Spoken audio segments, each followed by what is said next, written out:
مثلا دي سماعات سبيكر، دي تقريبا تعمل لها المكان كله $5. ايه ده بقى؟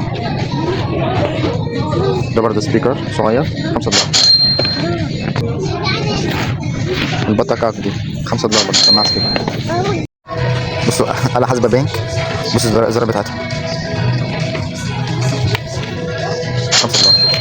ده نوت بس شكله بس التاني.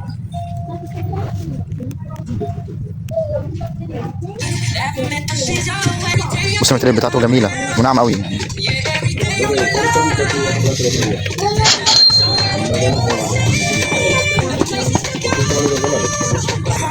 بصوا التلات أقلام مثلا، طبعا حاجات هتساعد خالص شوية. $2 يعني صف سماعات بالكامل. ده الحاجة بكام؟ $8 مثلا. $8 معظمهم حاجات $8. على فكرة سماعات جميلة يعني، سماعات بلوتوث شركة اسمها إليت، عاملة سماعات برضو تحت عاملة $8. $8. في طبعا برضو سماعات أطفال مثلا أهو، نفس الكلام ممكن تعملها $5 أو $8. بص دي جميلة دي. في قسم كامل للجرابات والسكرينات. عاملين كام بقى؟ السكرينة ب5 والجراب ب$7. الماتيريال بتاعه كويس على فكرة. بص ده نظام زي كشاف فوق وزي مشترك صغير كده. ده مثلا يعملوا رينج قد ايه؟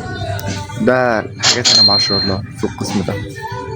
شواحن وكابلات برضه نظام تاني زي كده، مثلا شواحن وايرلس، شحن عربية وتايب سي في بعض، بيركب في العربية على طول على التليفون. بص مروحة بشحن يعني، مروحة ببطارية 4000 ملي أمبير، مروحة كويسة عاملة $7. ده شكله فخم جدا، شكله حاجة عالية، وايرلس برضه. هنا قسم شواحن، حاجات $7، حاجات شحن الايفون وكده، الشحن الصغيرة دي اللي هي ايه منتشرة كتير أوي يعني، تايب سي. قلم، بص الفرو بتاعه ده كله ده قلم. بكام ده؟ ب$3. بروجيكتور عرضه صغير بكام؟ $20. حاجة على قد يعني، بس سعره رخيص جدا يعني. $20 برضه. منبه ديجيتال شكله جميل.